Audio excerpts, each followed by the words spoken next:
every city you burn, I'm gonna build one high.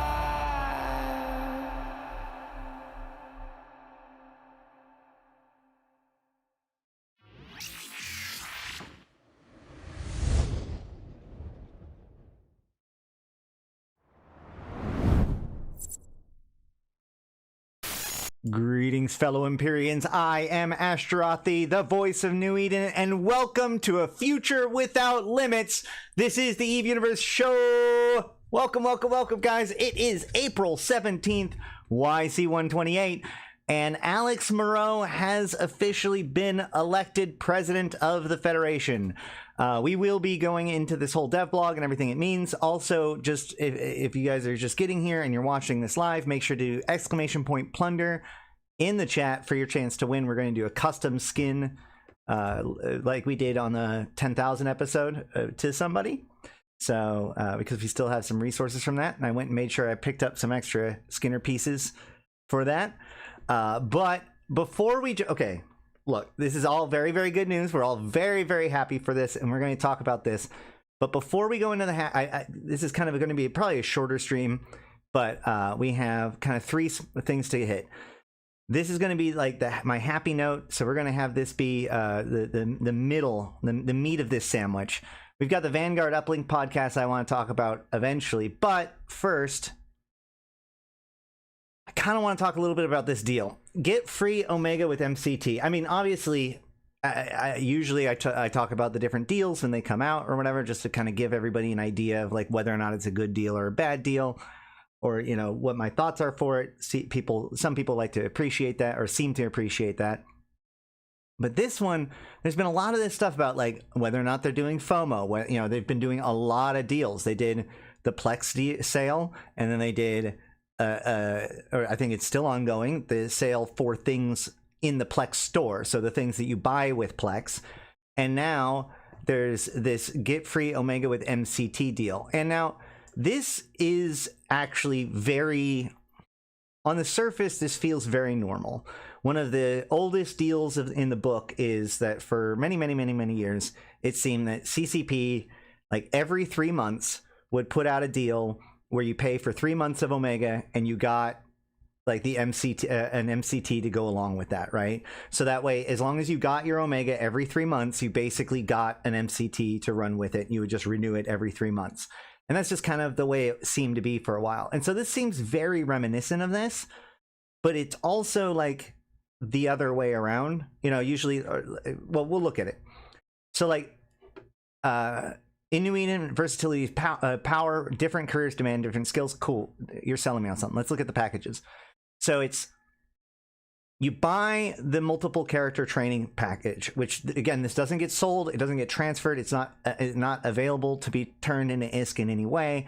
This is just an ability to run a multiple character line on your main Omega account, right? And what's weird is that this has always been like, they often do this the wrong way around, or not the wrong way around, but like it always feels like there's too many MCTs for the number of months that there is in training, because they always give you 3 MCT for every month, which doesn't really make sense. At least in the modern day, they've been doing that, which has never really made sense, because you only need 2 MCT per month because you have your Omega, which is your first line, and then you've got the 2 MCTs for the 2 extra lines. So it's already been kind of like, it doesn't quite match right. But now they've like reversed it completely. So that way, instead of getting the Omega months and get the amount of MCT with it, you get the MCT and it comes with the Omega with it. Maybe they've done it this way before, but I can't help but feel like this is just a way of making it worth slightly more, right? Because if you got an Omega with 3 months of MCT, then it'd be $20. You know, they're saying if with 3 MCT, they get to still charge you a little bit more. I feel like this deal, I mean, obviously, if you like multiple character training, then it's good. The thing that bothers me about this deal is going back, like I was fine with this kind of stuff until we start talking about people complaining about skill extractors, people complaining about alpha farms or anything like that. Now, obviously, this is not an alpha clone thing, but if anybody's ever worried about skill, people doing skill farms, people doing skill extraction, all that kind of stuff, which I'm one of the people that don't like the skill extractions, like, you've now stacked a Plex sale, which makes it so that more Plex is being injected into the system, followed by a sale on the things that you get with Plex, including skill extractors. So people can load up on skill extractors, and then you give them free month with some MCT, so that way they can train all of their stuff for their extractors. This seems to greatly support the skill farmer paradigm, and I guess the good news is that at least if they're doing it this way, they're not like they're not setting themselves up to multi-box 10 accounts, because it's like they're getting the most out of every account or whatever. But like, and you could argue that they are devaluing, like, since this is available, if you don't do it this way, then skill farming isn't as profitable. So I'm starting to argue myself that like this is actually good given the bad situation. This is one of those situations where it might be two wrongs make a right. This deal 3 MCT plus 1 Omega worked well for me since I was going to be a sub anyways. I mean, that's a good point. If you are already planning on just being sub, then the amount of months doesn't really matter. Or like the fact that there's extra MCT. I guess like if you are wanting skill points to be devalued, but like every time that I don't know. I was upset about this, but now I'm starting. Now the more I'm talking about it, the more I realize because this doesn't really apply. The fact that people are getting upset about alphas now has kind of triggered me. I'm not gonna lie, but I feel like this obviously doesn't directly play into that, and it definitely makes the whole skill farming world like less viable unless you are you have to maximize, because people will be maximizing their production lines like this, right? There will be people who have stacked those 3 benefits to themselves, so their costs are going to be absolutely minimized, and they're going to be willing to sell their skill points based on that. And so this could theoretically devalue the price of skill points, or at least skill injectors, which reduces the value of the skill points of skill extractors. So screw it, I've talked myself into it. I kind of like it, but it does feel weird that they've reversed. I don't know if somebody can correct me if I'm wrong. This feels reversed to the normal offer. It's normally you get your Omega time and it comes with MCT, not the other way around. But either way, I just wanted to talk about this since it just came out. And now we can set that aside, talk about the fun stuff. Before I jump too deep into this, make sure to put exclamation point plunder in chat. I'm also going to double check one more time, because I had heard that CCP was going to put out a scope video today. So I keep hunting for that, but I haven't seen it yet. So we're just going to go forward, and if anybody ever sees it, let us know. All right. Greetings, fellow Empyreans. I am Ashtarothi, the voice of New Eden, and this is your New Eden news for April 17th, YC128. Alex Moreau elected president of the Gallente Federation. Moreau celebrates election victory. Alex Moreau, with 34.8% of the popular vote and only one more district than Soriata Rodin, has been elected president of the Gallente Federation. The governor of Borans has claimed a narrow victory at the last minute in one of the closest elections ever on record. Alex Moreau appeared on stage at a victory rally in Dodixie, where they formally accepted the position of president.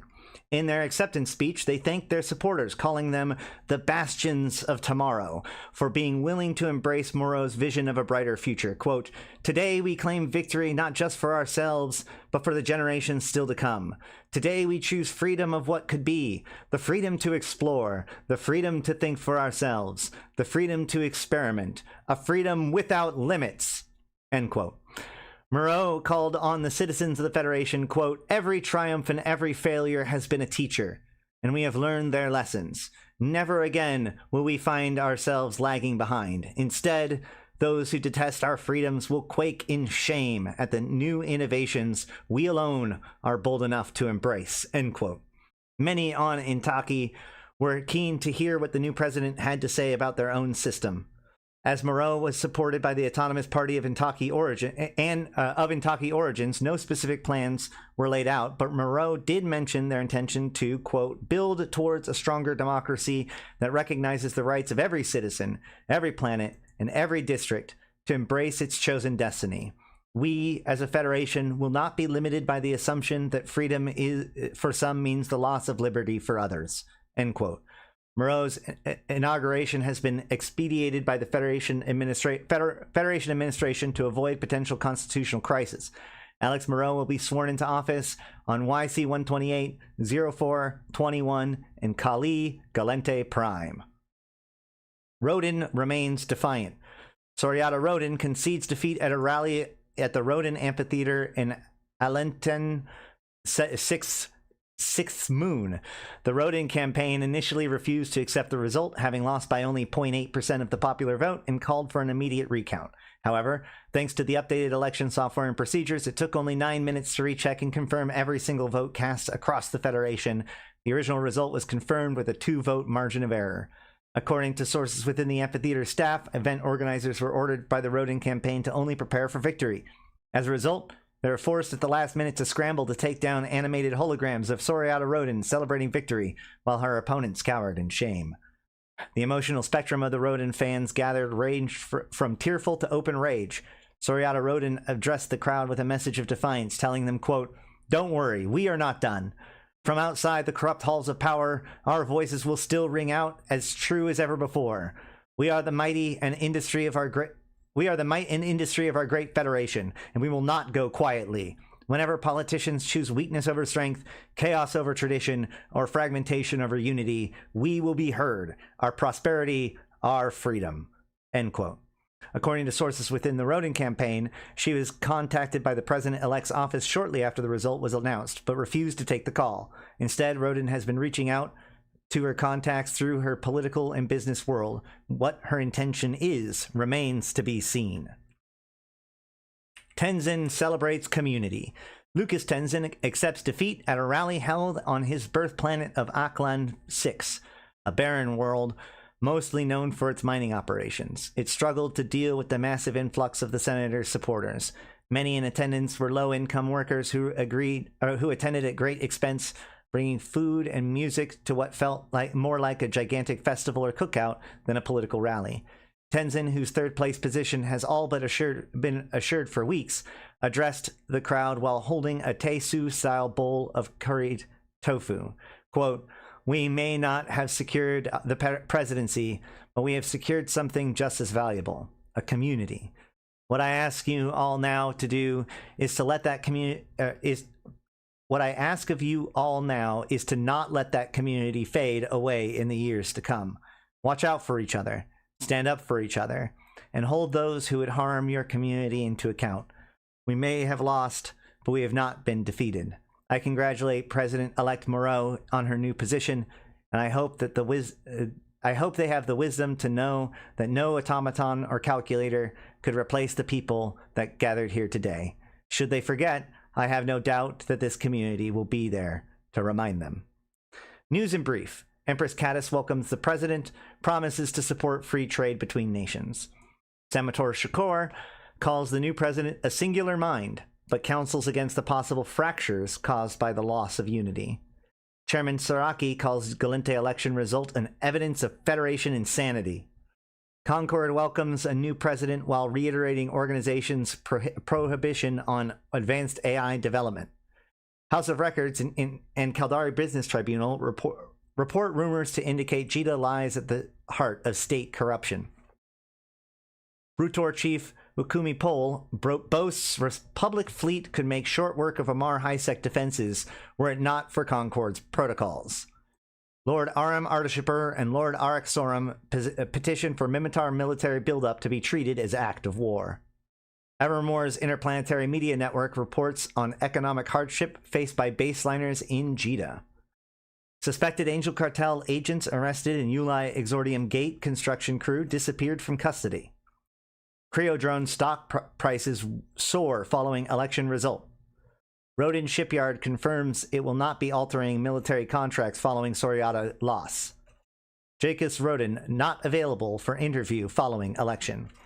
And that is it for your nuded news for April 17th, YC128, at least for now. We'll have to see if more comes out today, but let's go for some analysis. So very cool, very cool. We saw from the very beginning, Rodin had the early lead, but throughout this whole process, Moreau was gaining momentum, was getting back and up, climbing that ladder until finally managed to cross by it in the final week. This is very cool. If you haven't watched my stream yesterday, I have a little bit of a conspiracy theory about Alex Rodin, or not Alex Rodin, but Alex Moreau, or should I say Alice Moreau, if that's your real name. No, there's some funny questions about this, and what's nice about, I think of all three of the characters, this was the character that was kind of the most interesting. And I was talking to Malak last night about this, and like this is why I'm kind of frantically refreshing to see if the scope video comes out. If you're watching this after the fact, you may have already watched the scope video, in which case I envy you, because like really what I'm looking for in all of this is to hear their voice, right? I want to know what they sound like, because that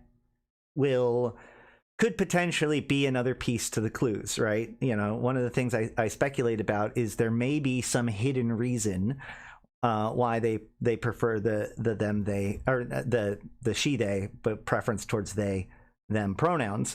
And one of the fact that she's reborn, the fact with my conspiracy theory, she may have gone through voice modification. Another thing I didn't talk about yesterday, but could also be true, is other fun things where she's not Triglavi. She's not a Triglavian plant. She's got too much history for that. But and they also don't really point out anything bizarre about her voice in like the interviews or whatever. But it will be interesting to hear from the new president of the Federation. How are they going to present this character now that they've kind of put her forward? Is she going to have a robotic voice? We don't know. I think that there's a lot. They represent the most interesting of the results, especially when it comes to what the scope video could provide as far as further information about our conspiracy theories about them. Very, very excited for that. Honestly, a lot of her victory piece of this is kind of exactly, I'm just happy that Rodin didn't win. Yeah, me too. But actually, to that end, though, first of all, so it is, like I said, it's the 17th as we record this, and so the 21st would be next Tuesday, which makes sense for a patch day. Now, what's interesting about this, we were actually, another thing that we were talking about last night, I think it was Malak and I were talking about, was when is the Capsuleer Day event going to happen? And what's fascinating about that is, so Capsuleer Day happened, I think it's either the 3rd or the 6th. Like that is the actual anniversary. I can't remember, both those numbers are jumping out at me right now, like equally much. And so like Capsuleer Day has to be started by then. And FanFest starts on the 14th, right? It's the 14th. FanFest starts on the 14th. And so what that means is, like, one of the things that they've been doing is they're making it so that the last weekend of an event is like more exciting. Something happens in the last week. But if you wanted to make the last week into like FanFest being the trigger for the last week, then it would actually have to start on the 23rd, like next Thursday, right? So the Tuesday would be the coronation, and not the coronation, the swearing in ceremony, whatever you want to call it. What do they say? Yeah, the swearing in ceremony will be on the 21st. And then that would make Capsuleer Day start that next, on Thursday in 6 days. And that seems really, really new, or really, really close. And also, like, with the way that FanFest works, I don't know if they'd want to set them up to be the people at FanFest spend most of their time inauguration. Thank you. Wouldn't don't want people to feel like they lose half of the last week while being at FanFest. So I actually think it makes more sense for it to be, I really enjoyed the event too. I think it would make more sense for it to actually be that the event, like Capsuleer Day, starts on the 30th, which would be in 2 weeks, and the 21st is going to be in the middle. Hold on 1 second. Give me 1 second. Hold on. A knock on my door.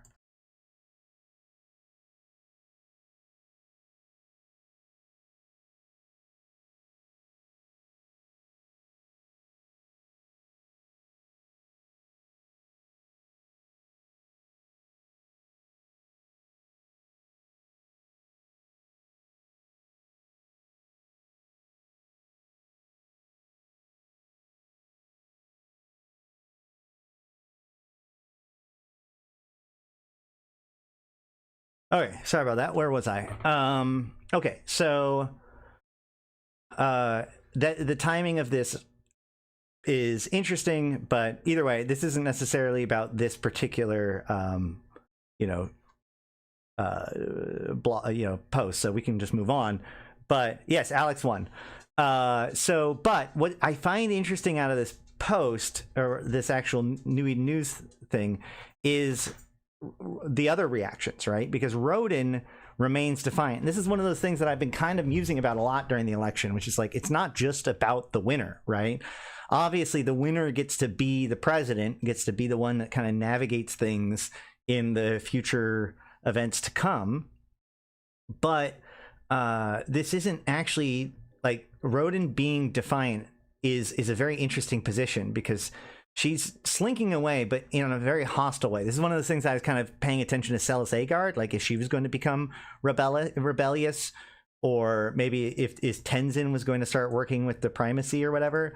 But Roden becoming defiant makes a lot of sense, because basically this can be seen as, Roden has been working with, like, Jackus Roden has been working with the presidency in a positive way about the federalization of industry. And I think that they've been operating under this assumption that Roden would take back the presidency through Soriata Roden. And the fact that that didn't happen, they weren't prepared for it.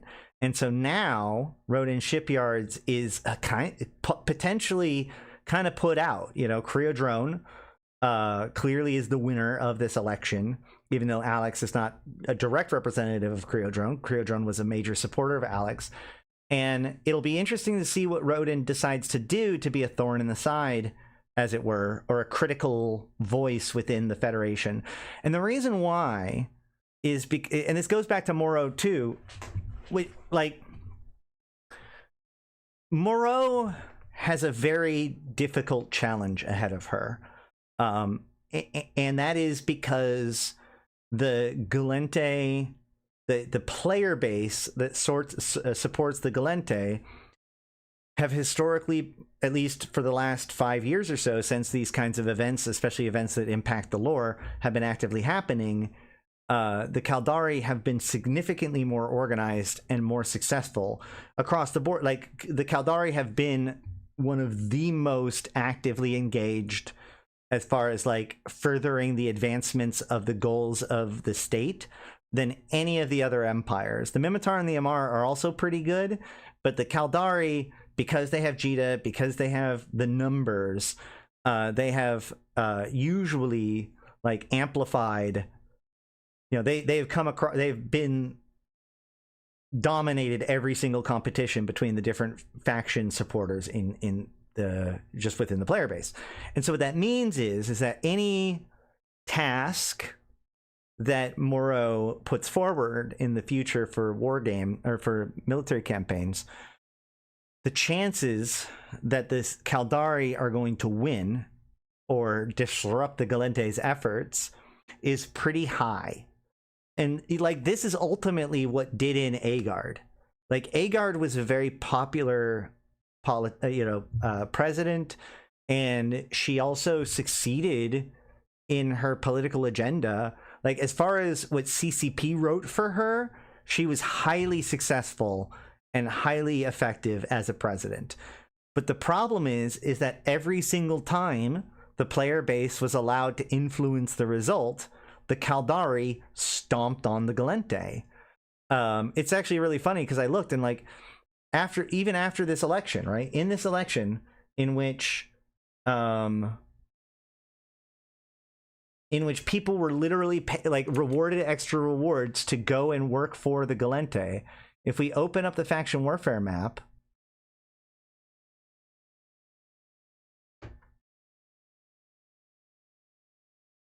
what we'll see is basically not much changed. Now, obviously, a lot of the people that tried to do it for the purposes of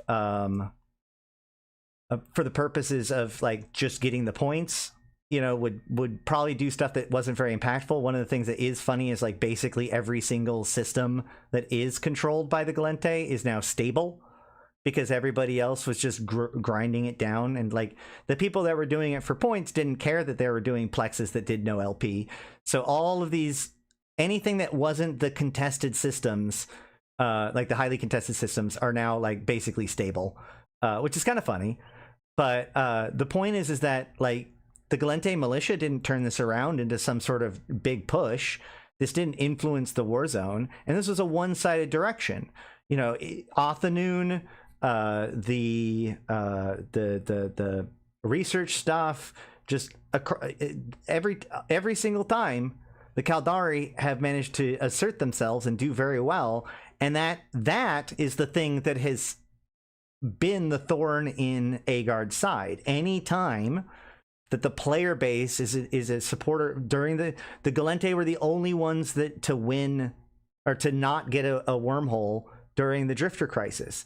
That isn't Agard's fault, but if the lore is going to respond to what the players are doing, that means that what that has meant up until now is that the Gallente just get to have loss after loss after loss after loss, right?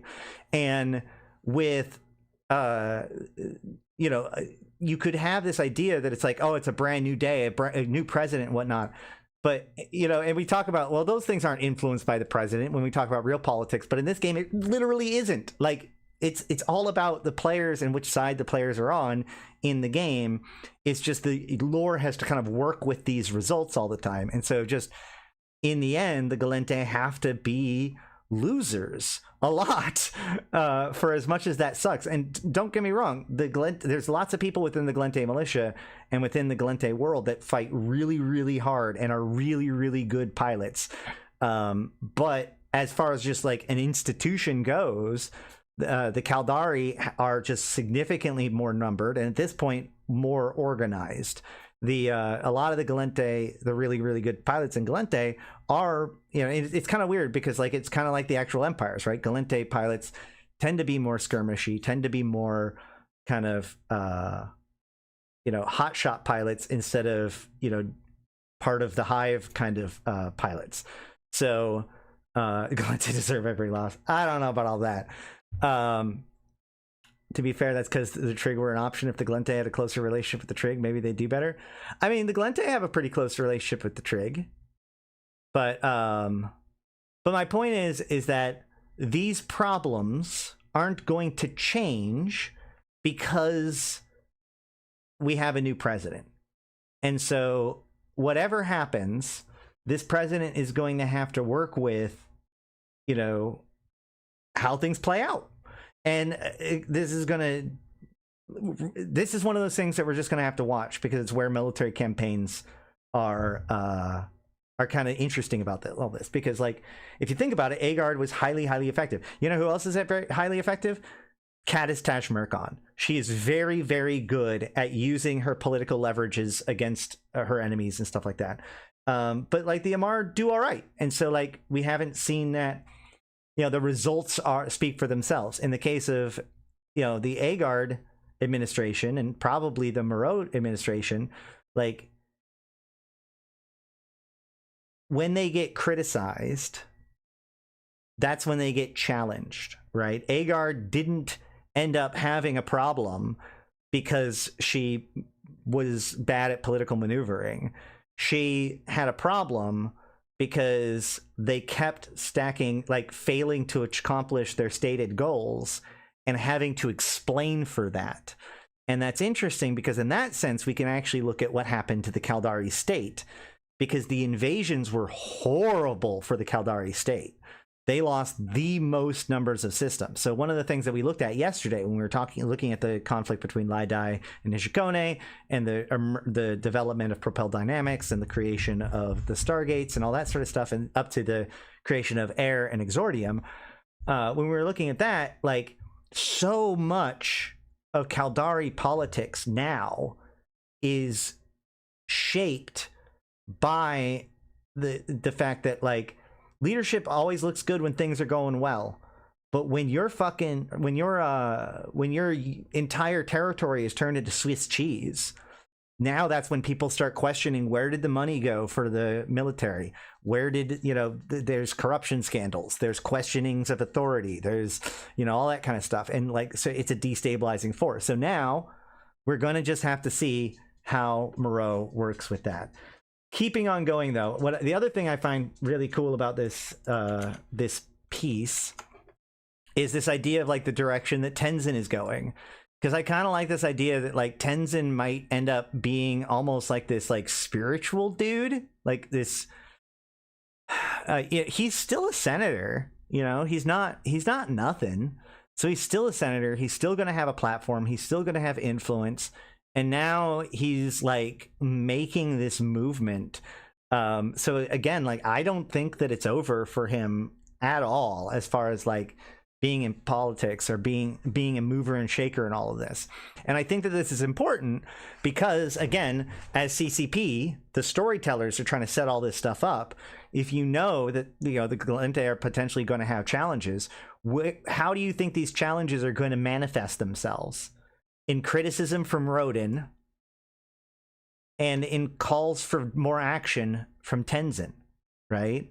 Like, all three of these characters will be able to participate in the results and the, motivations behind the military campaigns in theory, if they want to keep up with that. So this is pretty cool. I think that overall this election has been executed pretty well. I definitely have some suggestions about how to improve it mechanically, but I mean, lore-wise, I think that they've actually handled it pretty well. In the news and brief, we also, have Empress Caddis I welcoming them, promising free trade. This makes sense because the Amar and the Gallente have actually had some pretty strong positive relationships recently, so this is just a continuation of that. Samatar Shakur calls the president singular mind, but counsels against possible fractures caused by a loss of unity, is the funniest line in this whole thing. I legitimately do not know what to think about this statement. So, like, obviously, the Gallente and the Mimitar have had more struggle. Like, you could actually just map a lot of these things to be like, oh yeah, the Amar are happy with the Gallente, the Mimitar are skeptical of the Gallente, the Caldari hate the Gallente, and that pretty much is just what these three posts are. But golly, man, Shakur, first of all, the Mimitar, especially Shakur and Kaitanyun, are really good at like being a mean girl, throwing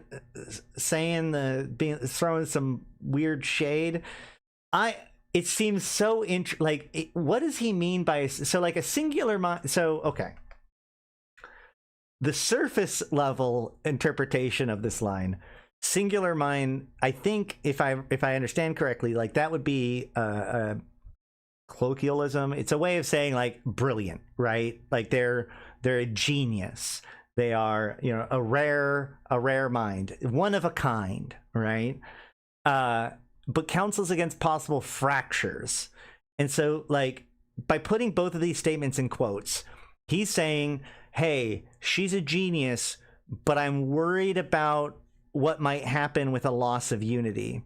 Because, and like, from a just normal point of view, you could see this as like, well, she was a very radical candidate, And so, like, with her as president, it could cause fractures within the unity of the Federation, as you know, if there's strong feelings about them. And but what it reads as is, hey, they are not, like, they are a singular mind, as in, like, almost like I don't know if it's a hive mind, but it suggests like a collective gestalt with fractures. It feels like Shakor is calling them out for being 3 rogue drones in a trench coat. Like, I don't know what else to say, but it feels like Shakor is trying to suggest that they are 3 rogue drones in a trench coat. All right, either way. Okay, so Chairman Saraki calls Gallente election result evidence of Federation insanity. Again, like, I think that there has to be, or not there has to be, but I still think that there is a there. Like, there is a discussion to be said about the nature of this person who is now the president. And I think that they're both kind of calling that into question in a way, but we'll have to see. Concord welcomes the new president while reiterating organization's prohibitive on advanced AI development. This is also, I mean, very, very standard. You know, obviously with a, you know, what is it? A future without limits. Concord would be like, yeah, except for we have some limits. But this whole idea of like prohibition on advanced AI development has been falling apart kind of nonstop for the last half decade or so, including by Concord people like Eatingcom. So, I mean, we'll see. House of Records and Caldari Business Tribunal report rumors to indicate JITA lies at the heart of state corruption. This is an interesting one. When I went over the tinfoil yesterday, I stopped at the creation of air, and I actually have a lot more to go from there. I stopped a little bit early, but everything after that, especially when you start looking at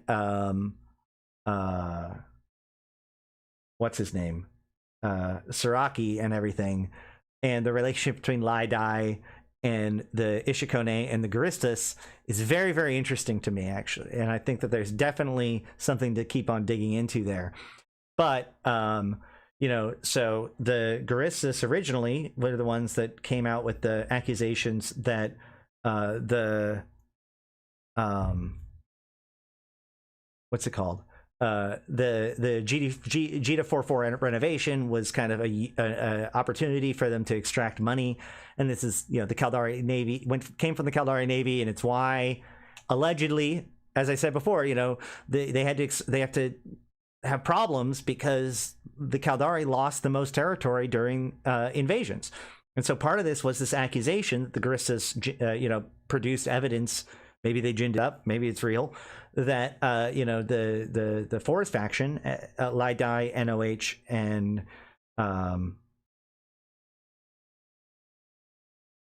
the other one,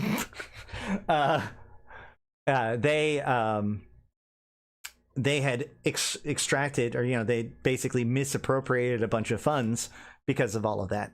And, you know, one of the things I've been looking into is, like, the Garistas do harass the Caldari a lot, but they seem to harass Laidai and the Forest faction pretty exclusively, especially in the last few years, which is interesting considering the ties between Ishikone and the Garistas. But the point is that the Garistas raided the House of Records a while ago, which was a piece to all of that stuff back in YC123. But even back then, there's been like, or there's been this investigations into stuff involving the House of Records, and it was Laidai that stepped up and tried to, like, stop the investigations. And Laidai, as well as the Forest faction, were part of the Jita renovations. And so this feels like this is all still churning, right? This investigation that we've been seeing the last few New Eden news seems to tie all the way back to the Forest faction and the Jita 4.4 expansion, etc. But we're gonna have to see how it all plays out from here. But again, like, these are the pieces that are going to be the trigger points for the expansion and the military campaigns to come. Is Shakor an elder? No.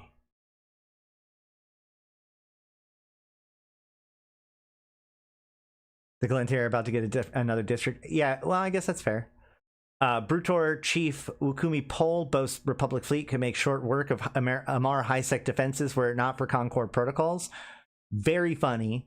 You know, one of the speculations is like, well, once they become unshackled with things like military campaigns, almost certainly either the Minmatar are going to invade the Amar or the Amar are going to invade Minmatar.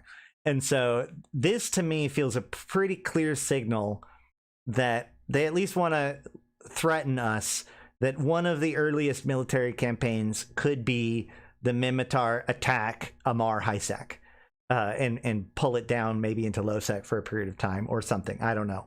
But, you know, this does seem to, like, they're about to go to war, because we also see Lord Ardashipper and Lord Araxorum petition for Minmatar military buildup to be treated as act of war. Not the attack. Even just having a military buildup there is already an act of war. So these two guys, the TikTok, the Amar and Minmatar are going to go to, are just jonesing to go on a military campaign against each other. Then Evermore's Interplanetary Media Network reports on economic hardship faced by baseliners in Jita. I find this interesting because, so Scope is the traditional news. There's one for Amar Certified News Network. And there's a couple other news organizations, but Scope is usually the big one. Evermore, their media network is new, and they've only kind of stepped in here a couple of times so far. And so this, I think, all kind of ties into each other, because if the House of Records investigations is about Jita and state corruption, and Evermore's the ones that are now exposing they're there on the ground making it look even worse by doing reports about the hardship of the people in Jita. Like, this feels like it's building towards something, and Evermore's somehow involved with that. Evermore is ostensibly neutral-ish, but they don't have to be. And then this one's good. Suspected Angel Cartel agents arrested in Uli Exordium Gate construction crew disappeared from custody. This is wonderful because, like, so that means that they arrested a guy or person suspecting them of being Angel Cartel, and now they're gone. So they've been busted out, I suppose. But this is just to point out that, like, in the previous New Eden news, when they announced Exordium, they even hinted that there's some interest by the pirate groups. Remember, it's going to be the new player experience, and so each empire kind of has to have their own little bad guys to have a minor presence to give them something to do while they're in there, or to, like, make the story happen, as it were.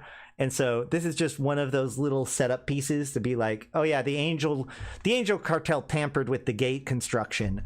That said, just remember, the gate construction is likely being done and hosted and monitored by Air Laboratories, which means Ishikone, right? Ishikone and the Ocean faction.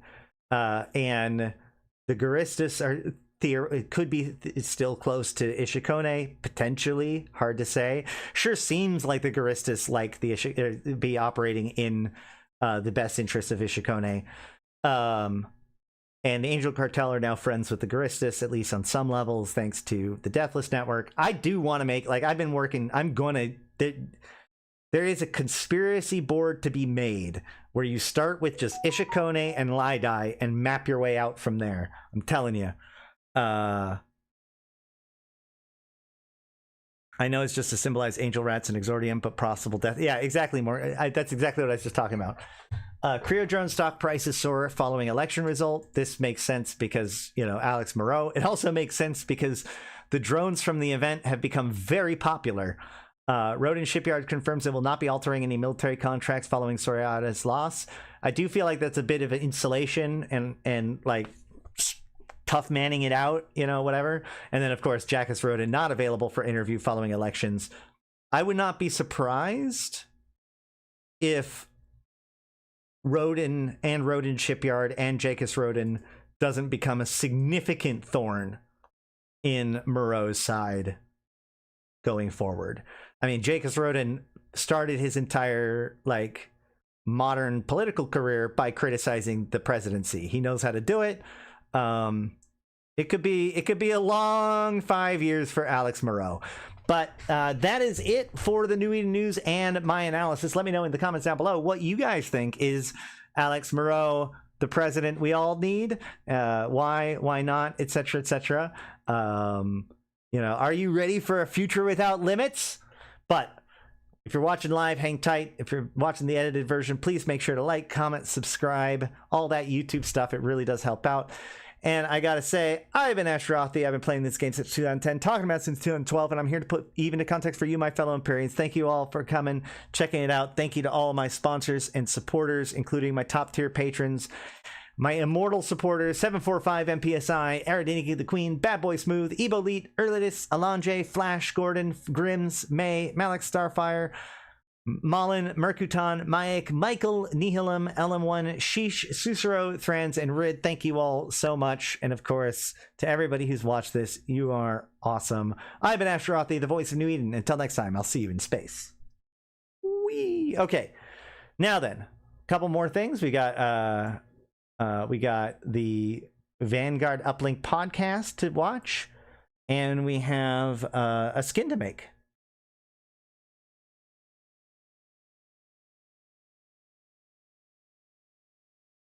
Galente, the only empire where leaders are held accountable for their failures? I don't know. I'd say that things went poorly for Heth.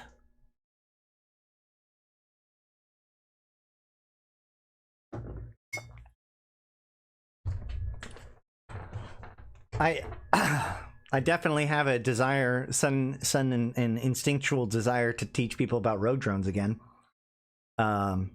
Oh wow, that was probably bad for the sound. I'm sorry. Was that super loud? I don't know. It looked like it might have been super loud.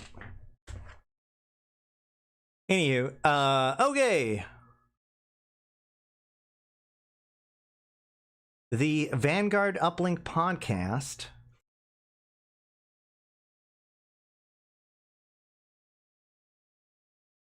So Vanguard is, of course, the shooter.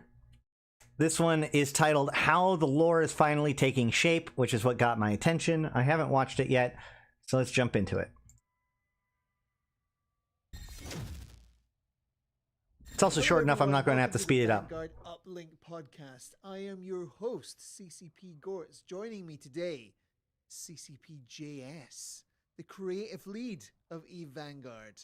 Welcome, CCPJS. Thanks for having me. It has been 6 long months since I last had you in the studio. Really? 6? Wow. Okay. Time flies. Time does fly. Time flies. Well, today we've got a lot to talk about. We're going to talk about how well defined the Vanguard is. We're going to talk about that process of tying Eve and Vanguard together. Is that better? We're going to talk about that brutal extraction process, which is something a little special that Eve Vanguard does. Shall we proceed? Let's get into it. All right. So 6 months. How have things been on the lore front? How are things maturing with the Vanguard? Yeah. So we've done a ton of work over the past few months on sort of building the foundations of the story. And sort of locking that down, and bringing everyone along for the ride, hopefully on the team.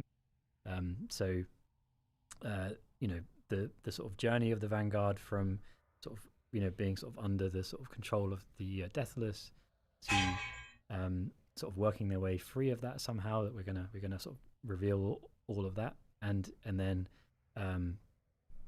sort of on to where the Vanguard are these sort of fully realized free people, and Man, okay. Apparently he said something a little bit too far down the line because they censored it. But so he's saying that like a big piece of the focus of the story right now is that the Vanguard was a deathless technology, but they've been attempting to break free, and we've kind of like Avalon has sort of seemed to bend that more and more as we go on, and this is obviously like a absolute confirmation of that kind of thing. So yep, make sure to exclamation point plunder if you haven't. going about their business, raiding the crash sites. And you're breadcrumbing this out for now, like it's appearing in like little bite-sized chunks. Yeah, so we're gonna sort of like we're writing a story about exactly what happened and how it happened in the story. I'm thinking of it as kind of like the sort of Rogue One story of the Vanguard of how this group of people formed, and sort of how the sort of like what will be the lore of the game, how that all kind of came together and happened. How it was built, where it was built, Okay. who built it, how the Resonant Garden was Hold built, on. how it was built, how that all kind of came together and happened. Is he just saying Avalon? We're gonna watch it one more time. I think he might just be saying Avalon. Of the game, how that all kind of came together and happened. No. How it was built, where it was built, who built I it. don't know. how the No, Resonant yeah, he Garden is was talking built, about which is Avalon. where all the In the Vanguard garden. consciousnesses are stored, how that was built, by whom, why, all of these kinds of questions. We're going to try and drip feed these out. So he does say the garden, which I assume is part of Avalon. But we know the name Avalon, so why would they censor that out? I don't like you anymore, lazy one. I'm just kidding. Hold on. In lore posts, I've got the whole thing kind of shaped now. I just need to, I need to break it down and then send it to you to Do my slide work. onto the website. Yeah. Hey, happy to do Yeah, so. yeah. There, I fixed it. It won't do it anymore. Thanks. Thanks, lazy one. Speaking of websites, I have seen your good self slide into our Discord now and again and start Yeah. talking with the general public. How is that interacting with fans? Are you enjoying that? It's really fun. I mean, it's been this most recent run was pretty brutal because there was a lot of feedback and it's a very early sort of work in progress version of the game. So, there's a lot of stuff to talk about, lots of stuff to improve. But yeah, I mean, I love it. I like just talking about the game, and I'm not precious about anything, so I'm not offended about people who don't like particular things. Or Look, I can't fix their sound balancing. I can only fix my own sound balancing, which I can barely do. So, I'm sorry. We're going to have to get through this together. So yeah, I mean, I was on Sunday again. Actually, I was in the Discord for a while and dropped into a little hangout with a few people and answering questions and just listening. And there's one guy who shan't be named who has Dust working on his machine, and so she was streaming Dust for me and explaining to me all of the mechanics and things like that. And it's just great fun, and it's really helped inform the design of the game. And so, for example, one of the big things that came up was that there's sort of we weren't really telegraphing to players how, like, what the structure of the session is, what the narrative of this like extraction session is. Like other games like Ark Raiders, there's the big nuke that comes at the end, and you've got these lifts that go up and down. But so we've written now like a narrative that sort of defines what the extraction game mode is, and how we communicate that to players, and really clearly telegraphing when it's going to end and how it's going to end and why it's going to end. And so there's a bunch of, because also we had a problem where people didn't know when this. So he's talking about like the meta setting. Like right now it's like, it resets every few minutes or whatever, and then there's the final one where there's a countdown and everybody dies. And that's just like the end of that session, right? So he's talking about like the meta story of the arena itself, right? When it opens, why it's open, how time flows within that story, and then how it ultimately ends as being a site that's available, as it were. And then you drop in and out of it from there, and the context behind that. Session was going to end, so you would just suddenly just die. So that wasn't great. So we've fixed it. Even the brutal playtests are brutal, but they're really useful. But yeah, so I love it talking to them. It seems like whenever I go to make my dinner, of which I do like dinners, whenever I go to make my dinner, it's you or CCP Collins. Suddenly you're on, so I'll come back post feed, and just you guys have written like 100 lines, and I'm like, what? No one told me you guys are jumping on. Okay, But it's all good stuff. It's all good Yeah. stuff. It's great to see. Yeah, I think I just jump on whenever I've got free time now. So, but yeah, I think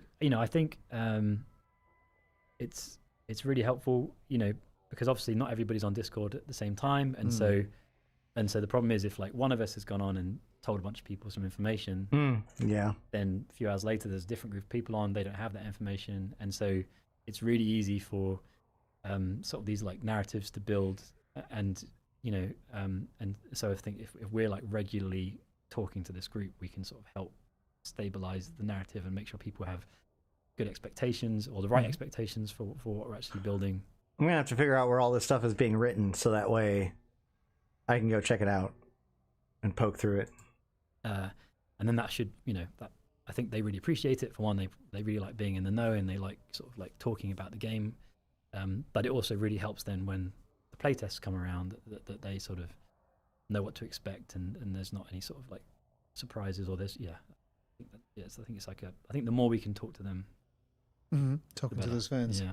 So how well defined are the actual Vanguard now in your head? Like, we've not put down the hard fast, as you say, you're sort of breadcrumbing it out. So in your head, do you know the backstory of the Vanguard now and how it's going to go forward as the game gets closer to release? We've got the backstory pretty well locked in now, and now it's just a case of building not just the sort of like lore that we'll post, but also starting to actually now build content based on that narrative. So Vanguard suit, the different components of the Vanguard suit, and then eventually deployables, equipment. It's sort of like a cascading effect. Like once we have this like central thing of like our hero character and the culture of our hero character really well defined, which I think now we do, other decisions then become really easy. Whereas in the past, because we didn't have these very high level things locked down with the correct level of certainty and to the correct level of detail, it was difficult to make downstream decisions about even really simple things. And it's one of the reasons why some elements of the game at times felt like somewhat disjointed or even random, is because we didn't have this like core understanding of what the game was and what our character is and who they are and why they're fighting.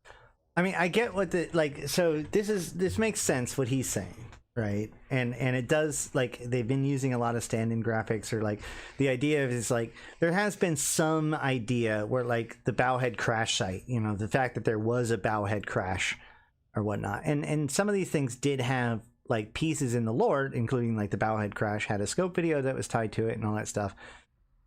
But like this idea of like, okay, well, if you're designing the suits of the Vanguard, why are their suits that way? What kind of things do they pack? What kind of, where do these things evolve from? That makes sense. The thing that I was hoping that this would be more about is about how that story gets introduced. And it feels like they are doing this whole breadcrumbing thing, but as of right now, I really wish that there was more of that happening, in a way that was visible to EVE players. We have all these different New Eden newses, and yet there has been very little breadcrumbing in there. Now, granted, part of that's because of like a lot of this stuff is super secret. Like in the long run, we're going to find out what's been happening all this time. But I feel like they're talking about how they're getting the lore and the downstream effects of the lore. But they're not talking about how to like cleverly make that backstory into a thing that has happened instead of a chronicle to read, right? Because that is one of the things that's so unique about the Vanguard as like a game, is the fact that its backstory, the Vanguard's backstory, is actually a thing that played out or is playing out in a totally separate game, as it were, right? We are living through the backstory of the Vanguard. And I think that there's a very unique opportunity there that I'm not saying that they can't be leveraging that, and they do leverage that to a certain extent. I would just expect that to be like the thing that he gets jazzed out about, but talking to people about it in the background can be cool too, I guess. Fighting and who they're fighting against, like all these like really fundamental questions. You know, we didn't have all the answers to everything at the necessary level of detail. Well, speaking of fighting against, in the most recent play tests, like we've really concentrated on the Upwell buildings and the Mordu's Legion. So how do you tell that story with just the surroundings and the planet itself? Yes, so it's called in the industry, it's called environmental storytelling. So, you know, there's a bunch of ways that you can do it. So the story, if you would like to know, is that these, you know, there's crash sites across New Eden happening all the time. Like there's wars happening above the surfaces of moons and planets, and ships come down and crash into the surface. And then Upwell are one of the groups of people that get contracts to recover this stuff. So they kind of like, initially they send down groups who like lay these concrete foundations, and then they lay these big industrial kind of metal framed buildings like prefabbed on top of the concrete foundations, and then they kind of conduct these massive scale, you know, sort of salvage operations where they recover everything valuable from the crash site. And so, you know, so then it just becomes a question of like, well, if you were going to do that, you know, what would that look like and what would it feel like? And, you know, how much do they care about the safety of their workers? Do they care about it at all? The answer is no, they don't give a shit. They don't care about any of those people. So it's like there's no comfort. Everything is, you know, everything has to be very robust. And so, you know, we're talking about, you know, big kind of no sort of like, you know, wafer thin touchscreens and, you know, super sort of sleek sci-fi. It's more like, you know, physical switches and chunky, just, you know, indestructible objects that need to be dropped in from space and work, you know, and then taken off to the... Okay, so like what I get from this, and I actually like this a lot more now that he's continued to talk, what he's saying here is, hey, this is about, again, like this is how the scenario plays out, right? And, you know, so historically in the past, we've had these like 2 or 3, I can't remember, I think there's 2 different maps that have 2 different versions of those maps, and then a 3rd version of one of the maps that's for like the smaller scale stuff. Either way, but like when they first came out with the Carrion one, that was the Bowhead crash site, right? And there was a whole story behind that.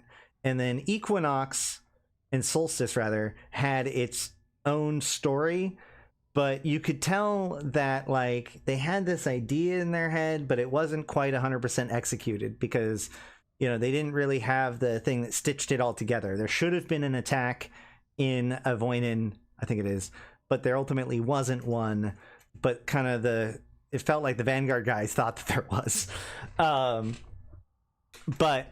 So, you know, still a little bit shaky out the gate. But the whole point is that these sites are supposed to change and supposed to have new ones that come out. So like the lore is that ships crash into into the site, and so like a ship crashes into a planet and that puts out a beacon, and of course that makes Upwell get to work salvaging and recovering that stuff, but it also lets the Vanguard get to work picking at and raiding it for everything they can.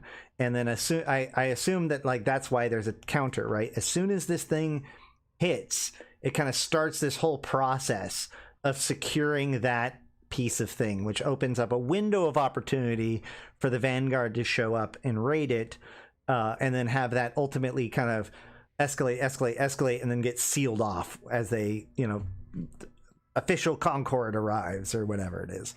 So, okay, cool. The thing about this is, and the important thing to pull away from this, in my opinion, is that like as far as Vanguard goes, the extraction part of it, this video, they're talking about the extraction part, you know, story or game mode, but they've also demonstrated that's not the only game mode.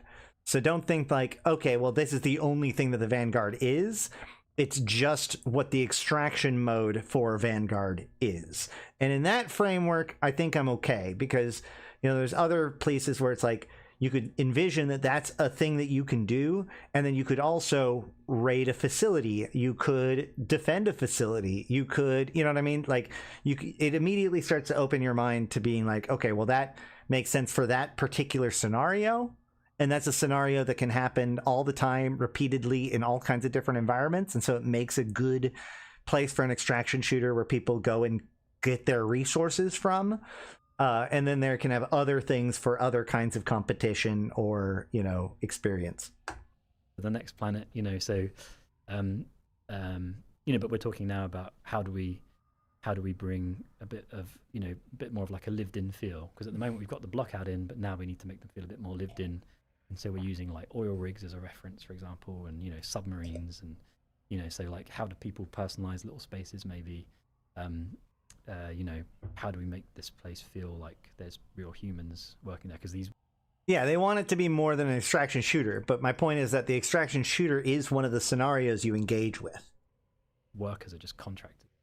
And they're terrified of the Vanguard. That's the other thing about them. That, like, seeing a Vanguard is like the worst possible outcome. It's a bad day for bad guys. It's a bad day for... Well, that's the thing. They're not even bad guys. They're just Upwell workers. But they're protected by Morty's Legion, who are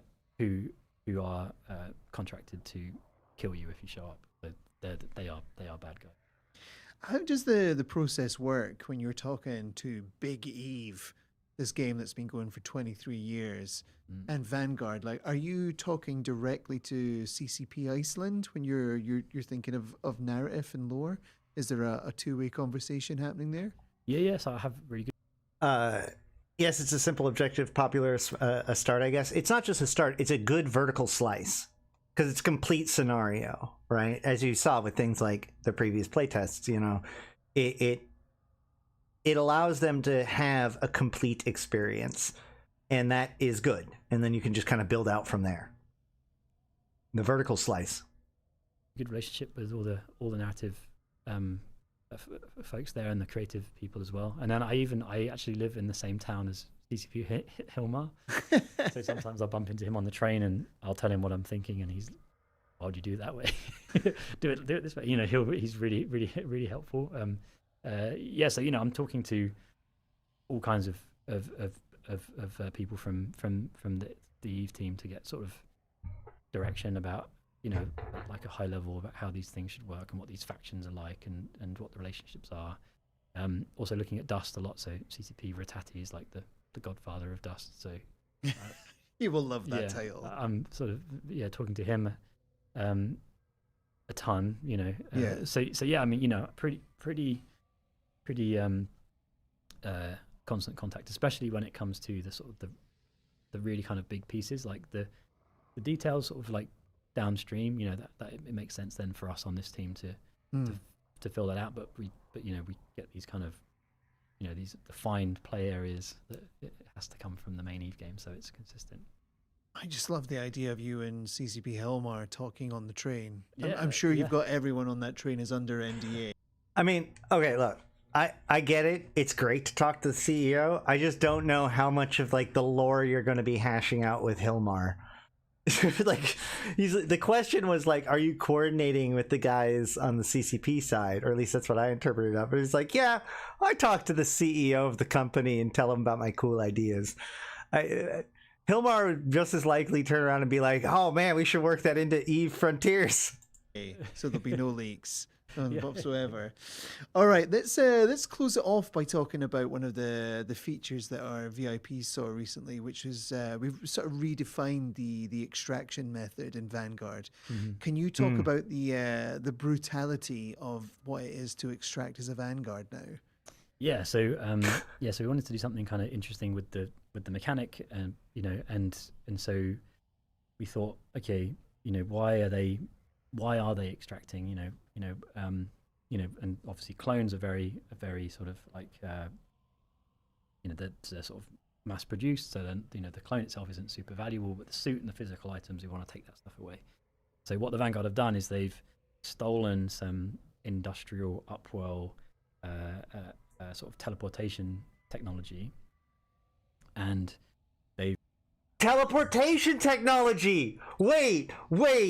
okay, Okay. Upwell, Propel Dynamics, teleportation technology for equipment. This is, there's a fucking there, guys. There's something. I'm gonna go crazy. I'm gonna go crazy. They've retrofitted it they've sort of like jerry-rigged it for their own purposes. So right before the Vanguard raid a crash site, they flash a bunch of these extraction beacons, or these like teleportation beacons down onto the surface. So then obviously everyone knows the Vanguard are coming, so everyone gets, everyone freaks out. The Vanguard arrive, they do Vanguard stuff and kill and shoot and steal and salvage. Yeah, no kidding. And then they get to these extraction sites, they activate them, and they send their consciousness, hyperspace and fluctuations in the physical forge stuff back to the Resonant Garden and back to the war barge. I'm telling you, man. Okay, look, the one thing I figured out yesterday in my conspiracy theory like fueled haze of tinfoil is that Propel Dynamics is the group that helped the SOE develop their pulse warp drive to get to Thera, is the exact same group that built the exert coupling to allow new Stargate connections, which is how they created, how Upwell created the Ensilibix Sino Beacon, and also, Jump Bridge, and also is I argue those two pieces of tech were put together by Air in order to help create Exordium. So like it all comes back to Propel Dynamics. I'm not even joking. But the biological matter. Propel Dynamics, by the way, was the corporation founded by the Caldari guys that invented the I think it's the Hasiota warp drive, if I remember correctly. The Hasiota Sodio warp drive. I think that's not Hasiota. It's something Sodio warp drive. Like, in other words, the original warp drive that was developed by the Caldari and the Gallente, because they invented the warp drive independently of the Amar. Like, that group creates Propel Dynamics, and they happen to be around, which, by the way, Propel Dynamics there's strong suggestions that they were funded by and might be a subsidiary of Lidai. So Propel Dynamics was like really tightly connected to, or at least was in the orbit of like the wormhole stuff. Obviously got a tip off when it came to wormholes and maybe even the Drifter stuff, but like, the SOE and Thera was arguably Thera would have been discovered before the Drifters showed up, because that was before Caroline Star. So before Caroline Star, back in like 2012, I think it was, you already see evidence that Propel Dynamics had been working on a specialty warp drive for SOE. And then when Propel Dynamics gets picked up by Upwell, that's when Upwell starts working on the Ensilibix jump bridge and the exert coupling using Triglavian technology and filament construction in order to do that. Which also, by the way, means that Orr didn't work on the, like, I said that Operation Frostline has been Orr's like research and development wing, and they're the ones that came out with the reindeer filaments. You know what happened between Operation Permafrost, when they were experimenting with their ice mining frigate and also like low planetary orbit for ice belts, and the reindeer filaments? You know what happened between those two events? Propel Dynamics got picked up by Upwell. Propel Dynamics gets picked up by Upwell, and suddenly Propel Dynamics and Yitri, I think it was, work together to make the exert coupling. And then, like 2 years later, they come out with the reindeer filaments, which eventually become the Rudolph, the Needlejack filaments, right? Like, this is it. This is a big piece of all of this. And so that means that even in the earliest days, Lidai had early access to all of this like weird wormhole specialty propulsion stuff through Propel Dynamics, which makes sense because who owned the ghost ship. It was Lidai. It was Lidai's ghost ship. So in the early days, Lidai had this propel dynamic stuff, and Ishikone had the transcranial microcontroller. And then later on, Lidai raids Intaki and creates the subcranial nanocontroller. And it would seem that Ishikone, through Air Laboratories, steals or, whatever, acquires the technologies that were developed by Propel Dynamics and moves them into another project. So that way, Ishikone and their faction, the Ocean faction, managed to bring a lot of money that was going to Lidai and the Forest faction through contracts with Edencom, because Edencom is supplied by Upwell, which is both pieces have lots of contracts through Lidai. But suddenly in YC123 we see the funding reduced to Edencom and moved to it would seem Air Laboratories and their projects, which Air Laboratories has a major contract with Ishikone. So basically they managed to take a bunch of contracts, or a bunch of money for contracts that were going to Lidai, and instead now those contracts are going to Ishikone. As Ishikone basically takes the next step with two pieces of technology that was developed by a Lidai corporation, or at least a corporation with strong ties to Lidai, and Lidai effectively steals and makes their own cheap version of the microcontrollers that had been Ishikone's big cash cow for the first 10 years of EVE Online's existence. So yeah, like I said, there's a there. Man, I'm sorry. You were saying something about teleporting in Vanguard.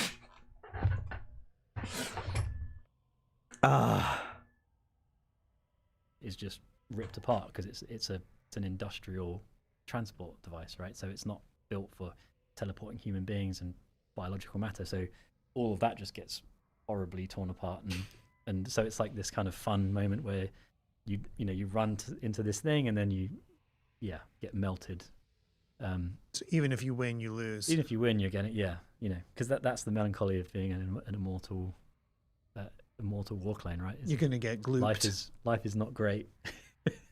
Yeah, physical. I wish they would post a video of that process. But your gear is safe. What you have on you. This reminds me of Portal. Like, if you remember, as Portal 2 was coming out, they had like a series of advertisements, and they were talking about, there's a whole advertisement about you have this expensive piece of equipment, the portal gun, but because humans are soft, you drop them off a cliff, it might break the gun. And so they've invented these boots that allow it so that the human carrier of the portal gun doesn't break their legs. And then, of course, the more important thing of breaking the portal gun, that would be the real thing that you're trying to stop. And your suit and your weapons, like those are the important stuff, and that all gets transported back, but your body is like kind of the opposite of, I guess, real life. Brutal. All right, well, that takes us up to the end of today. Thank you very much for joining me. All right, we'll just call that there, and let's jump into making a skin. Exclamation point plunder for your chance to win. Let me get this going. Actually, while I have this on the screen, I'm actually going to log out of this character and log into Ash, because she's the one that has the stuff to make the skins. And I forgot to take us out of the war before, so we're still in the war, which is why I couldn't use it for camera today.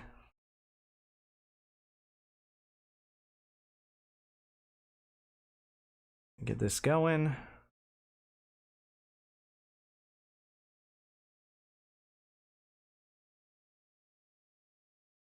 That's good. I'm very excited about Vanguard, and actually that, I don't know, it wasn't exactly what I wanted from that video, but that's just my expectations, right? Like, I wanted an explanation of like what's going on, but it's a much more technical look at like what it all means from like a gameplay point of view, and I can absolutely appreciate that. I really cannot wait for the summer.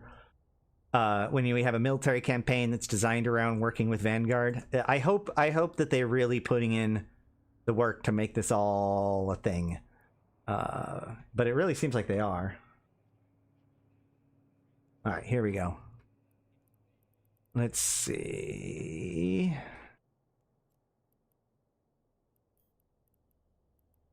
Where is... There it is. Now then, let us pull our winner while I travel.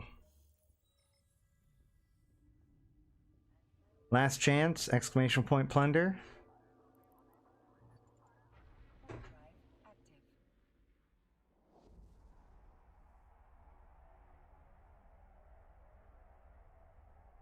All right. Make sure that when you did do it, it does say that you got a ticket.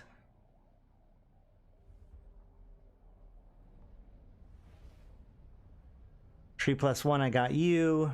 Tommy, I got you.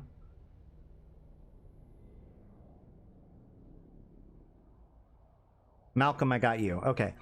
Sometimes it doesn't work right, and I don't know how to change that, but it looks like everybody I can see.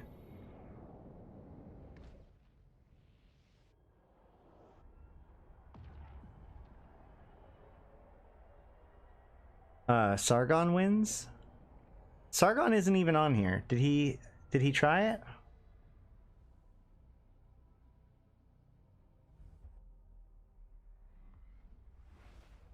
All right. Either way, we are going to pull in 5, 4, 3, 2, 1. Gillo Empire? Gillo Empire, I think, right? No. Glow Empire. Are you here?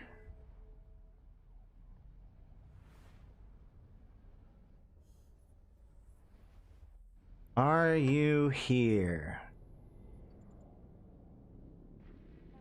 I'm about to dock. You gotta respond. If you don't respond, I'm gonna pull somebody else.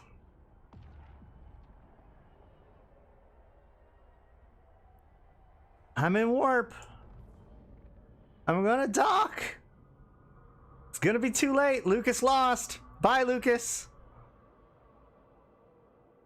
All right, we're gonna pull another one.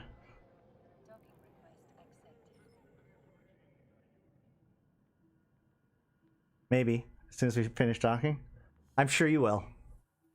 Oh, wait. Glow Empire. Hey, how's it going? We got him. Congratulations, you won. Do you want a skin or do you want me to make you a skinner? Do you have a preferred ship? You won.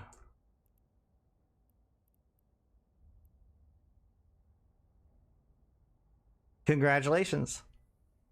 But you got to tell me what we want to do. What are we doing? What are we making you? I've got all kinds of different skins for different ships. Or I can make you a custom one with Skinner. We have, if we just want to look at the Skinner collection we have already made, we have a Blingy Burst. We have the Dark Tiger. We have the Drifter Sweep Synesis, which is not as cool as it used to be. We have the Horizon Perseverance, which is that really black one. We have the Wild Kiki with the skulls on the sides. It's pretty cool. The Malro Procurer. The Malro Executor. The Pretty in Pink Tristan. The Pretty in Pink Bantam. I have one of my 10,000 Tristan from before. Or we can make you a different one, or I might have a skin like a scope skin or something. You gotta pick something.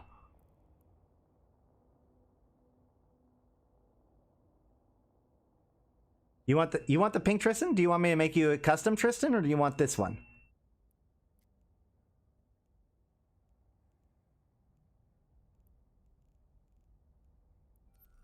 That one? Excellent. All right, well then, just give me your in-game name, and I will send it to you. This one actually is pretty cool. It's got the rose on the side.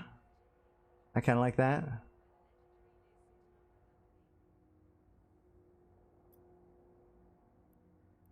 Give me an in-game name, and I will send it right on over. All right. And sell 3 months, specific target, this guy.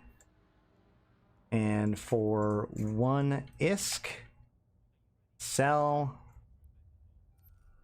There you go. Congratulations. And thank you guys all. We will be doing more of those, obviously, over time. They are fun. I know, getting away easy. You know what? That's fine. You know what? I'm gonna do a little bit of a cheeky thing, or whatever. Let's give the lazy one his today. He deserves it. Lazy one is always here. He's always part of this. I really appreciate him as part of the community. Let's go ahead and just I'm making a executive decision. Let's go ahead and give Lazy his skin. What do you want, Lazy?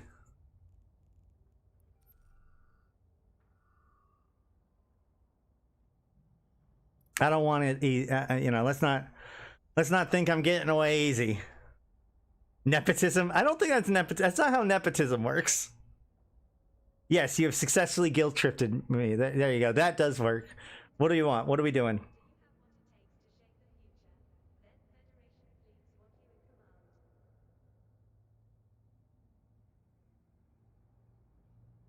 What am I making you? I will say that some of these skins, like my new Tristan, I've been flying around in it. Do I have a Tristan right now? Holy crap! This color effect is so good. I've been so happy with the way that the what the hell was that? Why are you showing me my items instead of my ships? But don't break the bank. That's not nice. Don't do that, Morcar. Unless you want to send me more bank. I'm just kidding. I have plenty right now. I do want to show off this though. Oh my gosh, this thing. Look at just how like the color glints across it as it changes. And like there's other things too, like the pink like glows when the rockets go off. It's so good. This thing is my 10,000 skin came out so good. It made me have to go and buy more of him. Okay, I want a Nurgle or the Trig battleship.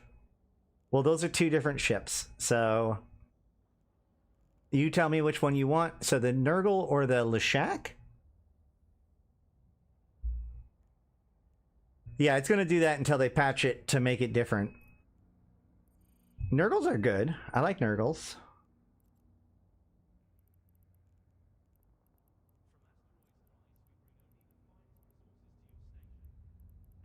The Nurgle is the Galente Trig ship. Where's Malak's skin? Clearly they're underappreciated. Malak doesn't have to win skins for me. Also, wait, no, Malak did get a custom skin. No. Hold on. Wait. Because that's not fair. Malak definitely got one. Because Malak got, hold on. Do I have it here still? Nope, not that one. There it is. This was Malak's. Yeah, he was wearing it when it got blown up. Red and black, and you want a rose. You want a rose on it. Uh-oh. We'll see about that. Okay. Create new design. We're doing the Nurgle.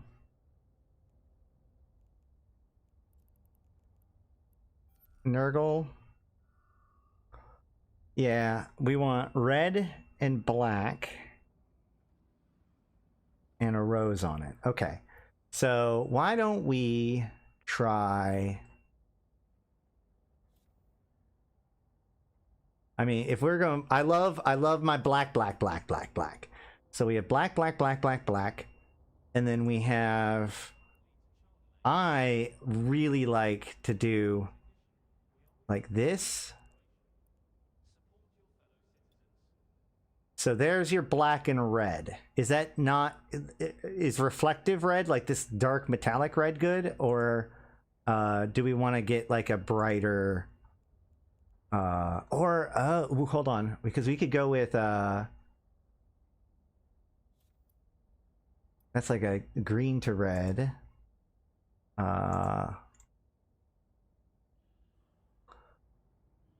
That's not red at all. That one also looks cool. Do we want... Uh-oh, what happened? Do we want like a matte or a glowy red? A glowy red. Okay. I don't know what a glowy red will look like.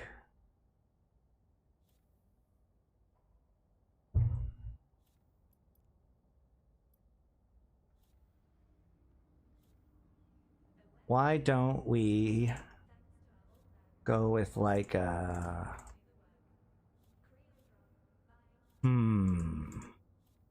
So if we go with like a dark base, like that, but then take this and go with like real bright.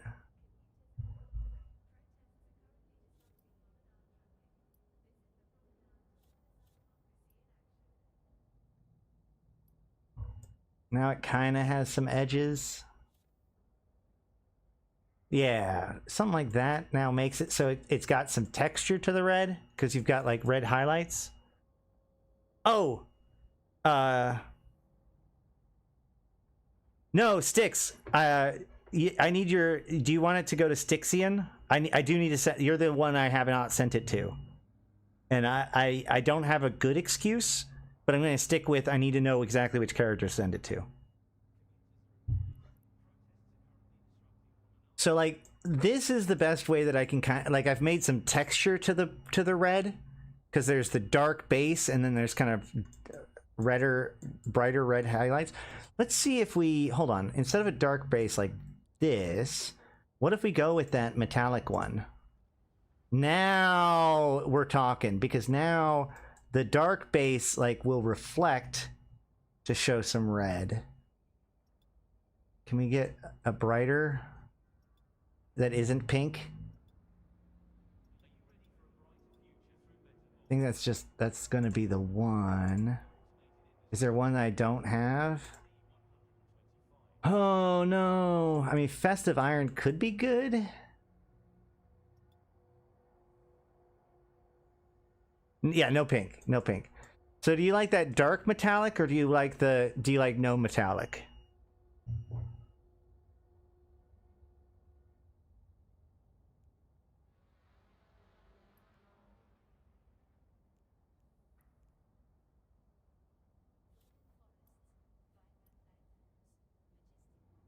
Black metallic? Okay, great. So that would be... Where'd it go? Entropic Alloy. One of my favorite colors in the whole thing. Okay, great. Now, we get to see if I own the rose.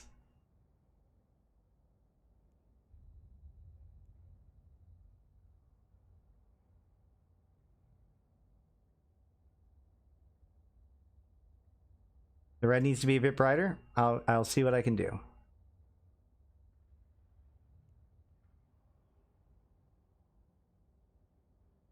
Where is... There it is. I do have it. Yay, I have it. Oh, I have an unlimited of it. Yay, I have it. Okay, great. So let us... Do we want to mirror it? We'll see. Let's give it a real interesting look like that. And then we can like rotate it and shrink it a little bit and then offset it. All right, Morcar. Yeah, okay, let's project it. Let's try projecting it first. We're gonna project it like that.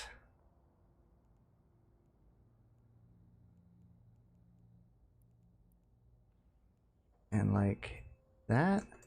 Is that gonna do... That does create... Oh, see, this is one of the things I don't like.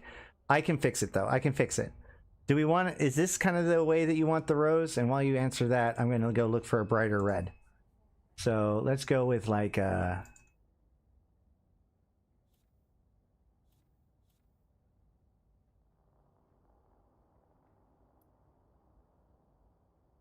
you want a glossy red? I think the satin red is going to be better. That's not good. That's not good.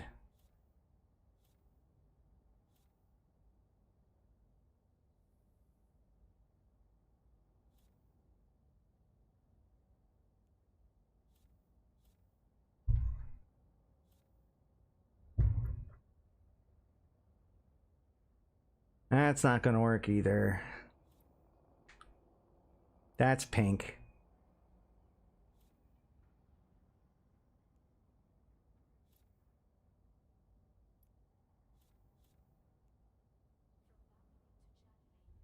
That's purple. Yeah, I think the brightest I get is this uncompromising.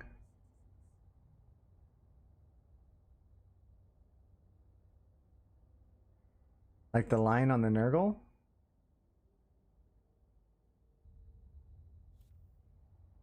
So like that.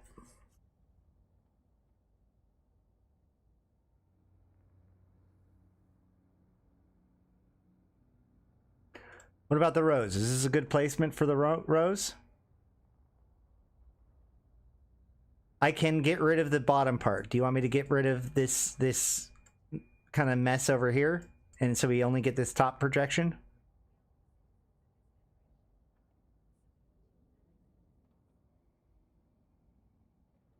I want to confirm that we want this here before I try to fix that part.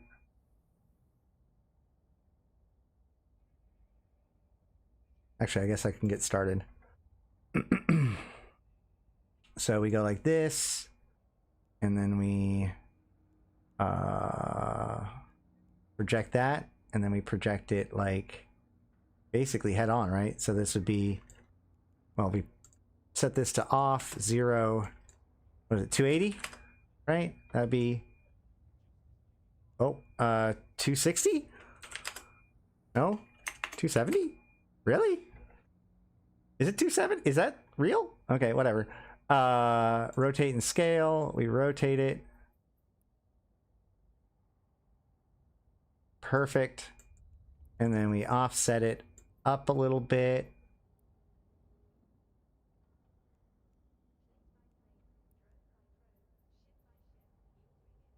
Right to there.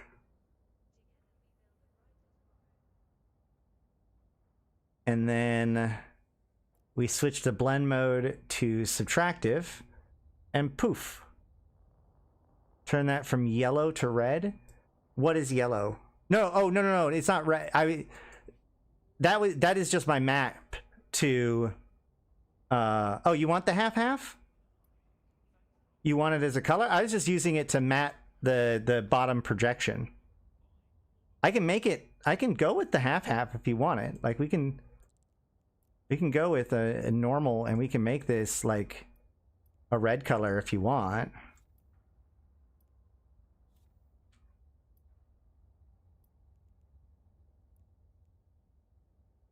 Do we want to go with like the more metallic one? Top half black, bottom half red. So do we want to go with the same red, which is uncompromising scarlet matte? So that would be that. Also with that, this line now matters. Do we want to clean up this line? Actually, this line kind of looks pretty good, all things considered. I don't know about this back piece.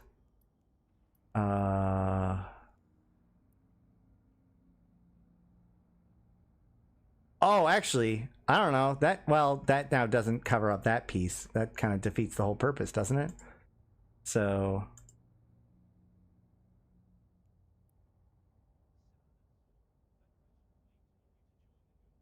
yeah, these are... a more matte red to fit the 2 red. Oh, you mean a more like a darker red? So... be like a...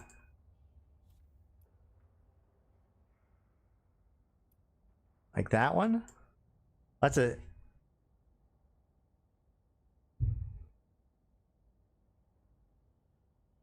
this is it? This is a satin. So we could go with Savant Crimson Set. So this is if it was a matte. Ooh, no, I like the satin a lot more. Yeah. The separation line, you don't like it? You want me to line it up more across the bottom?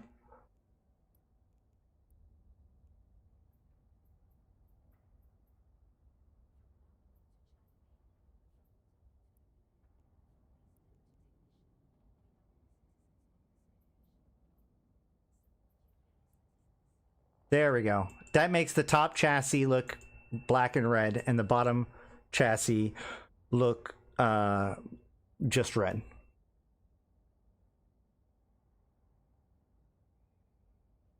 We could, since we're doing this now, look at that. No, that still doesn't work.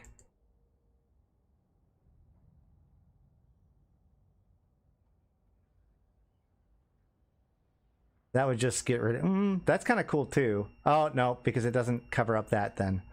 Nope, we just gotta let it go. Can we get the rose red?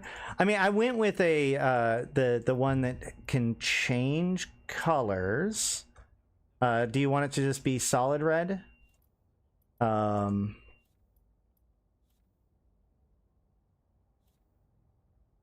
you're right. It's not coming out nearly as much as I'd want it to. Do you want it to be the same red? We can do that one in satin. Because the problem is that if it's all the same, then it doesn't stand out nearly as much.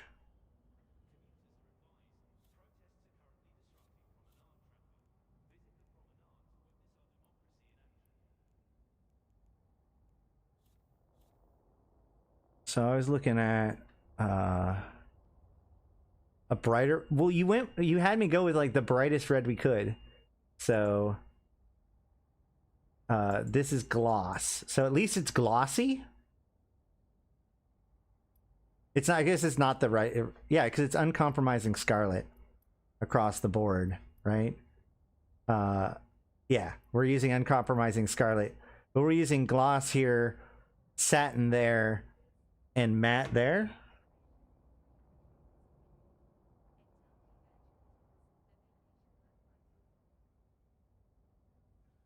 The bottom yellow? You want the bottom to actually be yellow? I don't know about that. Let's see. You know what we could check out though? This bottom part is the part that would look best with like some of that fancy paint. Not that one. Not that one.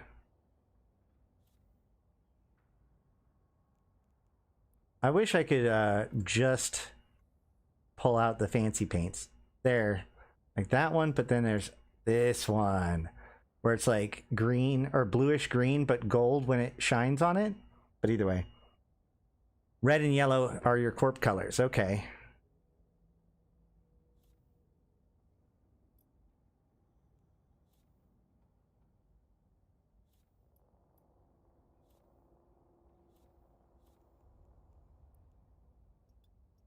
Well,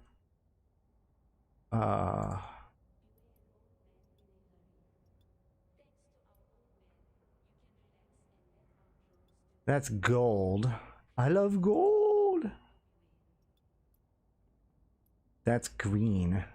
Gold? Oh, okay. We can go with Seraphim gold. We can go with Imperial gold. And if we go with this, honestly, so in this case, will it work? No, because it's still needed to cover up the stuff. Although I do kind of like the little detailing of the red coming through. How does that look? That tiger gold? Isn't that this one? Isn't that the orange?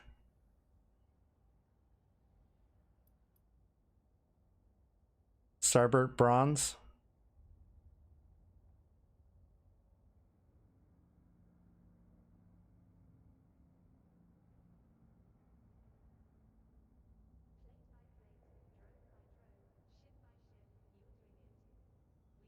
How does this look? Ah, it even looks good on that. That looks good though. That sounds like you're compromising, but last chance. Is this any other improvements that you want to make?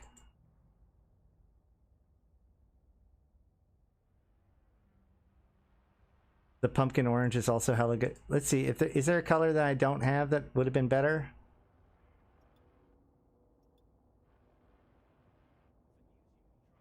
I should have this one. Why don't I have Colonel Horizon Bronze? Can I find it quickly? No. Why is it rated so low? Rose needs to pop more. Look, man.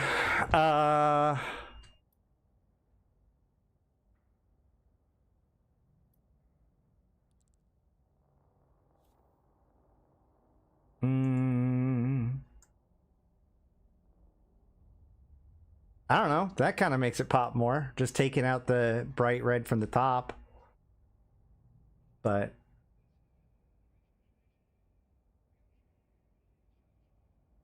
that bronze is expensive. Yeah, apparently.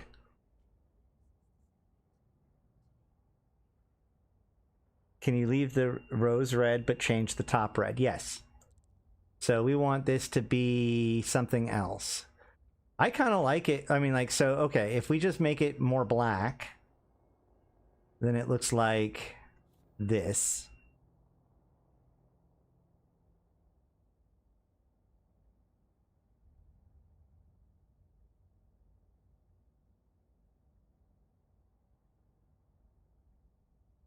The election white, you had to pay 70 million for. That's not that much. This is it. This is it. We finally found it. Let me just play around with this just a little tiny bit more. Because can we... That's not the right one. How about that?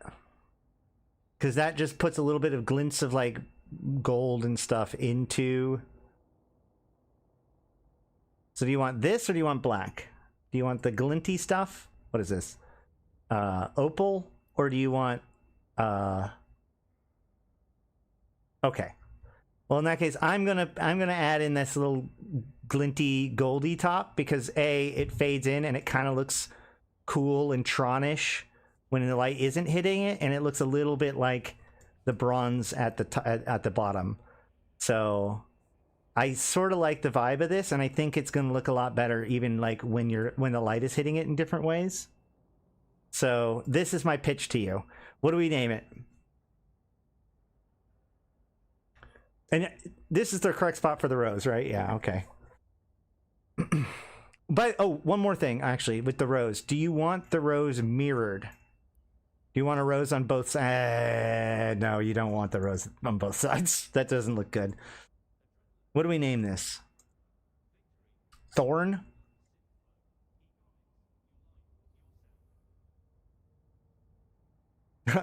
Hobby. Great minds think alike and fools never differ, right? This is the thorn in your side. Gilded thorn? No, I don't know.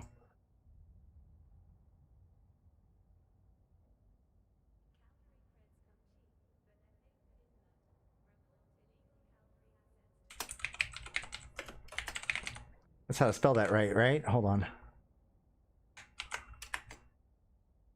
Nope, that is not how to spell that right.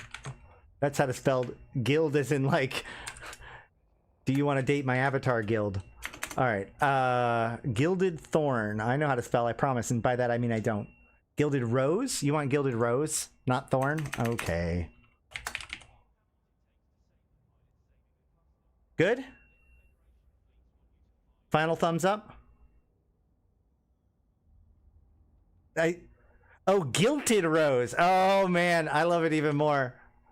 Okay, yours is better. Yours is better. Gilded Rose is funnier. For sure. For sure.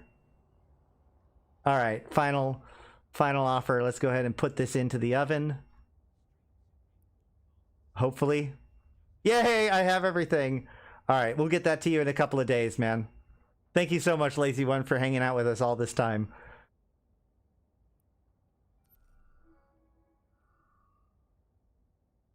We'll see what we can do for you next time.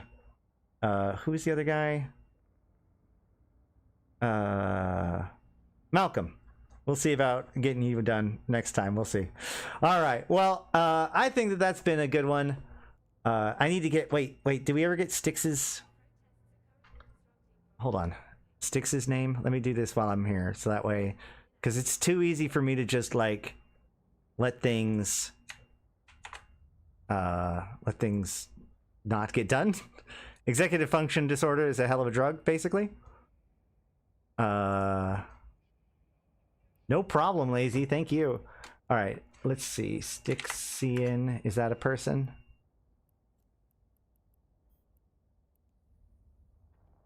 See, I can't trust that that's him. This is why I can't do it. Okay. Oh, cool. Should I do it off stream? Are you trying to keep yourself quiet?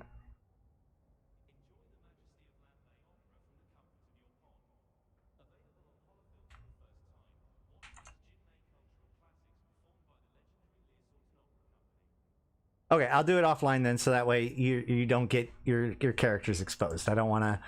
I'm not here to be an OPSEC violation to anybody. I just want to make some skins for people. All right, well, with all that said, thank you guys for hanging out with us today and this week. Next week, if we have gameplay, it's going to be... I'm not going to be doing a poll, because things are kind of locked in right now.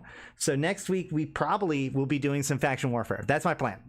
We're going to be doing some Angel Cartel faction warfare next week, which could be fun. So I hope it's a good opportunity for me to be flying around in some pretty nice, fancy ships. We'll have to see.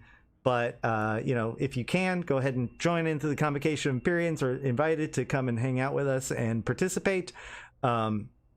But either way, don't forget, this weekend is also weekend 2 of the Anger Games, and that means that there are still good prizes to be gotten from watching Twitch streams. But those are, like, you have to watch CCP during Anger Games for 4 hours or so to get those rewards. So make sure to be on top of that if you're interested. Blah, blah, blah, blah, blah. Like, comment, subscribe, all that stuff I said earlier when I was closing up the main segments of the stream. But, all right. And I also did my big shout outs earlier, too. So I'm just going to say, I have been Ashtarothi. I've been playing this game since 2010, talking about it since 2012, and I'm here to put even into context for you, my fellow Empyreans. It has been a great week. It's been a great month. It's been a great election. I think that this has been a good event. Definitely have some things that could have been better, but that's always the case. But overall, I've seen a lot of positivity from this event, and if this is a sign of things to come, this is a very exciting year for EVE Online. So make sure to subscribe to this channel and head on into our Discord, so that way you can get the latest and greatest in what is going on in EVE Online and beyond. But until next time, I have been Ashtarothi, the voice of New Eden. Like the stream for the guinea pigs, and I'll see you in space. I need to get some editing done. You all have an awesome weekend too.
every city